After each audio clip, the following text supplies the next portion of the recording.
नई बात बताता हूँ। नई बात इसलिए कि ऐसी चर्चा आमतौर पर पॉलिटिकल प्रोग्राम में नहीं होती है। मैं भीलवाड़ा गया कल और आज 2 दिन वहाँ था।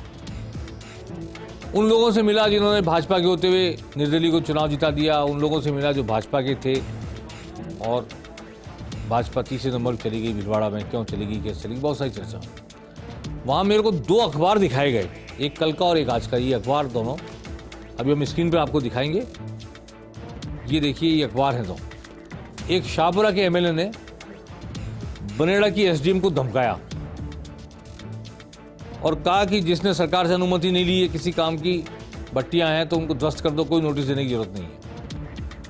और आपको पता नहीं आप किससे बात कर रही हो, आपकी नौकरी खतरे में पड़ जाएगी, नौकरी चली जाएगी, आपको तकलीफ हो जाएगी। 24 तारीख को मैडम हैं ये छिपा, नेहा छिपा शायद नाम है इनका, उसी दिन के नौकरी के 2 साल पूरे हुए थे। राजस्थान की प्रशासनिक सेवा परिषद ने इसका कॉग्निजेंस लिया है और कहा है कि हम किस तरह मुख्यमंत्री को पत्र लिखा है और कहा है ज्ञापन देके हम कैसे फील्ड में काम करेंगे हमारे अफसर अगर इस तरह एमएलए जाकर धमकाने लग जाएंगे तो। एमएलए लालाराम बेलवा शाहपुरा के एमएलए हैं, बनेड़ा में उन्होंने ये कहा है और बनेड़ा के एसडीएम को उन्होंने कहा है कि ये नहीं चलेगा। मैं शायद अगर आपको पढ़ को सुना सकता हूं तो सुनाने की कोशिश करता हूं। इनका वीडियो भी हम दिखा सकते हैं आपको, किस तरह वो धमका रहे हैं। आइए देखिए, अगर हम दिखा सके तो वीडियो दिखाते हैं इनका। ऑडियो भी हो सकता है। तो आप दे रखा है 91 के नोटिस दिए। मैंने आपसे पूछा, आपने उनको लाइसेंस दे रखा है? नहीं। तो लाइसेंस नहीं है तो वो फिर काहे का नोटिस दे रहे हो? किसी भी प्रकार का वो अवैध है, मैं ये बोल रहा हूँ अवैध है। सर, नियमों के अनुरूप बिना नाम भूमि पे अगर अतिक्रमण है तो नोटिस देकर के अतिक्रमण हटाइए। नोटिस दिया जा चुका है। तो क्यों नहीं हटी?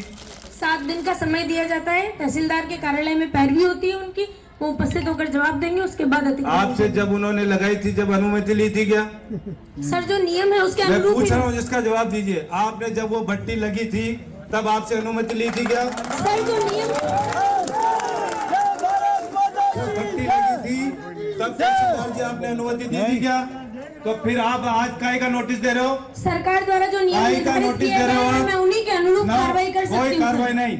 तुरंत कल की तारीख में अगर आपने उन अवैध भट्टियों को नहीं हटाया गया तो एसडीओ ऑफिस के सामने धरना मैं दूंगा, ये ध्यान रखना। दूसरी बात आपको मैं और बता देना चाहता हूँ, कोई भी गलत फहमी में मत जीना। यहाँ पे कोई अधिकारी हो तो मैं बहुत स्पष्ट कह देना चाहता हूँ, अगर किसी काम की अवहेलना अगर आप लोगों ने किसी ने करने की कोशिश की है, अगर मेरे फोन जाने के बाद अगर आपने काम नहीं किया और मुझे दोबारा अगर उस काम के लिए मुझे फोन करना पड़ा तो फिर आप निश्चित ये मान लेना, मैं तो आज फिर कह रहा हूं कि आप लोगों को अगर काम करना है और ईमानदारी से काम करना है तो शाहपुरा विधानसभा में रहना, नहीं तो अपना दूसरा स्थान ढूंढ लेना।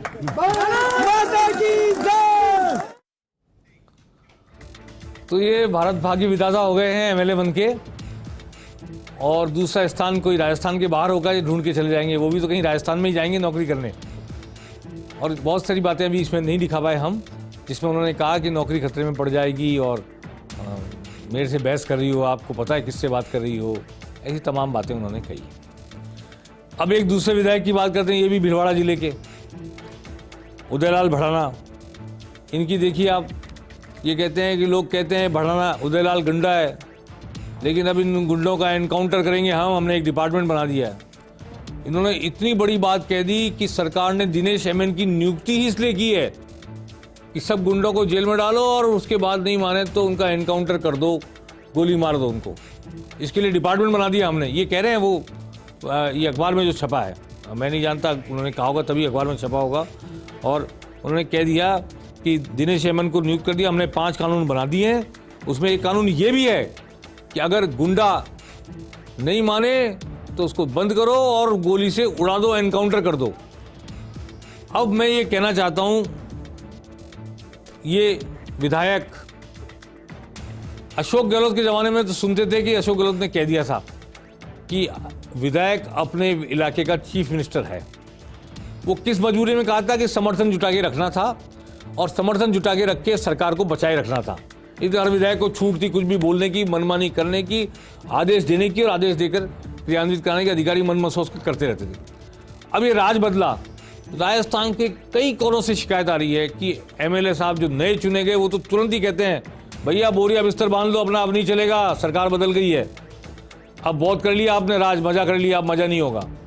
मैं ये कहना चाहता हूं कि ये जो एडमिनिस्ट्रेशन है, जो ब्यूरोक्रेसी है, अगर ये निकम्मी थी अशोक गहलोत के समय तो आज भी निकम्मी रहेगी। क्या फिर प्रदेश कोई चला रहा था कि नहीं चला रहा था? इसलिए सिर्फ तालियां बजवा लेना, जय जयकार करा लेना, भारत माता की जय करवा लेना कि हम भारत भाग्य विधाता हो गए हैं, आप इससे तौबा कीजिए। एमएलए साहिबान, जो ब्यूरोक्रेसी है वो भी भारत के नागरिक हैं, वो भी चुनकर आए हैं, परीक्षा देकर अपनी काबिलियत साबित करके आए हैं। आपने वोट लेकर काबिलियत साबित की, उन्होंने परीक्षा देकर काबिलियत साबित की है। और नियम कानून कायदे के हिसाब से अगर वो काम करना चाहें तो जो लोग अभी जब हत्या हुई थी एक, तो बहुत लोग टीवी पे कह रहे थे इनका एनकाउंटर से कम कुछ भी नहीं। क्या एनकाउंटर लेजिटिमेट हो गया है भारत में? एनकाउंटर का मतलब होता है अपराधी हमला करे पुलिस पर तब गोली मारो, या अपराधी छूट के भाग रहा हो तो गोली मारो। यहां तो सरेआम लोग ऐसे कहने लग गए जैसे एनकाउंटर यानी कि जुडिशरी का काम पुलिस अपने हाथ में ले ले और गोली मार दे। क्या ये जंगल राज नहीं हो जाएगा? मैं ये सवाल आज यहां रखना चाहता हूं। जो लोग योगी आदित्यनाथ के एनकाउंटर के समर्थक हैं और उसके ऊपर तार्किकता के आधार पर कोई बहस नहीं करना चाहते, उनसे मैं कहना चाहता हूं कि भारत में जुडिशियल सिस्टम है, जुडिशियल सिस्टम ढीला हो सकता है, देरी हो सकती है उसमें, लेकिन न्याय की व्यवस्था में अविश्वास प्रकट नहीं कर सकते हम। इसलिए कि न्याय व्यवस्था के पास जो अधिकार है सजा देने का, वो पुलिस को नहीं दिया जा सकता। उसके दुरुपयोग की उतनी ही आशंका है जितनी आशंका किसी भी अधिकारी की मनमानी करने की है।